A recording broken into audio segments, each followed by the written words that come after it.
Hello friends, welcome to my channel walking cloud. তো তোমরা সবাই কেমন আছো? আমি তো খুব ভালো আছি। এটা আমার নেক্সট ব্লগ ভিডিও। তো আমার নেক্সট ব্লগ ভিডিওটা জগন্নাথ দেবের উল্টো রথযাত্রাটা আমি কেমন করে কাটালাম সেটাই আপনাদের সাথে শেয়ার করবো। আজকে ফার্স্ট মর্নিংয়ে উঠেই দেখলাম খুব সুন্দর বৃষ্টি হচ্ছে। বৃষ্টিগুলো যখন ফুলের উপর পড়ছে দেখুন কী দারুণ লাগছে না? তো সেই ভিডিওটাই আমি ক্যামেরাবন্দি করলাম। তো আমার দিনটা কেমন কাটালো সেটাই আপনাদের সাথে শেয়ার করবো। দেখতে দেখতে দুপুর হয়ে গেছিলো। দুপুরবেলায় আমরা 3-4 জন মিলে বেরিয়ে পড়ি পিসিমণির বাড়িতে গিয়ে আমরা রথটাকে রেডি করি। তো রথটাকে রেডি করতে করতে আমি আমার বোনের একটা ভিডিও নিই, ও ভিডিওতে আসতে চাইছিল না। তো আমি জোর একটা ভিডিও করি, কেন করবো না? ওই আইডিয়াটা দিয়েছিল যে তুই ব্লগ ভিডিও কর। দেন তারপরে তো সব কিছু রেডি করার পরে আমিও রেডি হয়ে নিলাম। তখন 5:30-5টা বাজে হয়তো মেবি। তো তারপর আমার মা চলে আসে। কিছু নিয়ম ছিল যেগুলো রথ নিয়ে যাওয়ার আগে একটু পুজো দিতে হয়, সেগুলো মা কমপ্লিট করলো। কমপ্লিট করার পরে আমরা বেরিয়ে পড়েছি রাস্তাতে বাড়ি যাওয়ার উদ্দেশ্যে।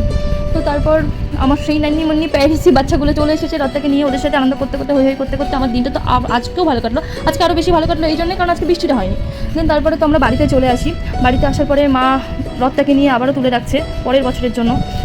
তো আমার বাড়ির অবস্থা খুবই খারাপ অবস্থা, বাড়িতে খুব কিছু কাজ হচ্ছে, তো বাড়ির বেহাল অবস্থায় পড়ে আছে। দেন তারপরে আমি মালঞ্চে ছিলাম, মালঞ্চে থেকে বসিরহাট এসেছি।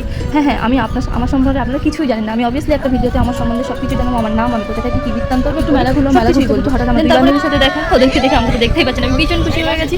তারপর আমরা 3 জন মিলে একটু দুল কিনলাম। দুল কেনার পরে আমরা সবাই মিলে একটু ছবি তুললাম।